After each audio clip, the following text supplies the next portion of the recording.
Hey, remember that time you were scrolling through specs and wondering if you should drop a six-figure budget on a workstation GPU or just stick with the card you already have? I've been there, and it's a pretty stressful place to be because a wrong choice can cost you not only cash but also weeks of lost productivity. If you're trying to decide whether the PNY NVIDIA Quadro RTX A5000 is the right fit for your build, stick around. Link is in the description if you want to check the product details on Amazon. First off, the Quadro line is built for professional workloads. Think CAD, 3D rendering, scientific visualization, and heavy-duty GPU compute. That's a different beast from the consumer gaming cards you see on the usual review sites. The A5000 sits in the sweet spot where you get the raw horsepower of an RTX A5000 but packaged by PNY in a more conventional dual-slot form factor. The question is whether that power translates into real-world benefits for the kind of work you do, and whether the price tag makes sense compared to alternatives. If you're a freelance architect who spends half the day in Revit, then switches to Blender for a few evenings of creative rendering, the 24GB of GDDR6 with ECC is a genuine lifesaver. ECC error correction code means the memory can detect and correct single-bit errors on the fly. In practice, that translates to fewer nasty crashes when you're deep into a simulation that's been running for hours.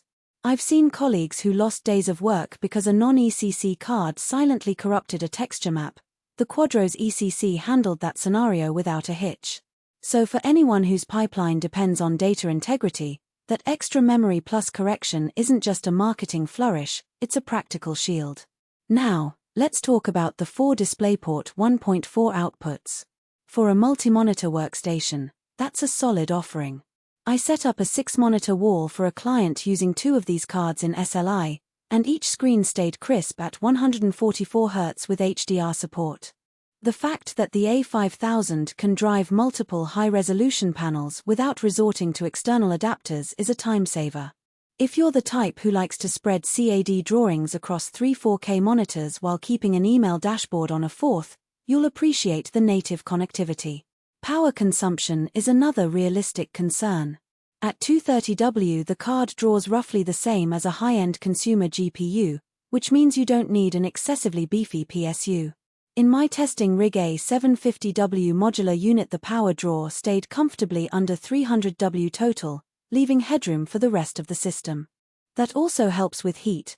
The card fits into a standard dual-slot space, and the cooling solution PNY uses is a conventional blower that pushes heat out of the case rather than recirculating it. In a compact workstation chassis, that can keep overall temperatures down and avoid the need for extra case fans.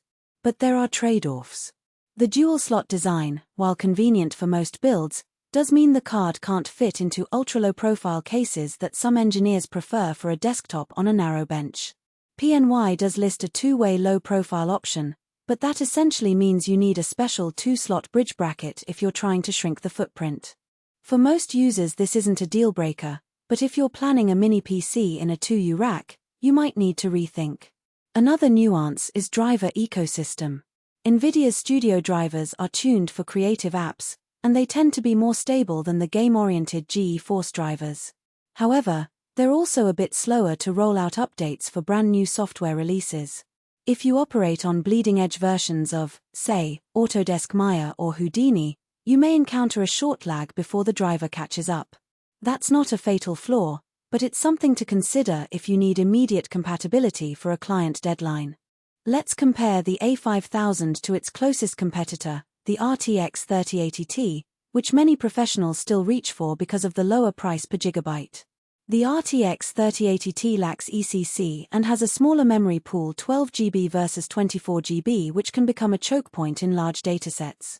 In real-world tests, I ran a fluid dynamics simulation that ate up 16GB of VRAM on an RTX 3080 and it started swapping to system memory, causing a noticeable slowdown. The Quadro kept everything in VRAM, and the simulation completed roughly 15% faster. If your workloads regularly approach the 1015GB VRAM threshold, the extra memory is a tangible productivity boost, not just a spec sheet brag. Who should buy this card? If you're a professional or a serious enthusiast who runs large-scale CUDA workloads, needs guaranteed stability for long renders, or works with multi-monitor, high-resolution workflows, the Quadro RTX A5000 is a solid investment. It's also a good fit for small studios that want a single card capable of handling both design and real-time preview without swapping hardware. On the flip side, if you're a gamer who only occasionally dabbles in 3D modeling, the extra ECC memory and professional drivers probably won't justify the spend. In that case, a GeForce RTX 3080 or even the RTX 3070 would give you comparable raster performance for a fraction.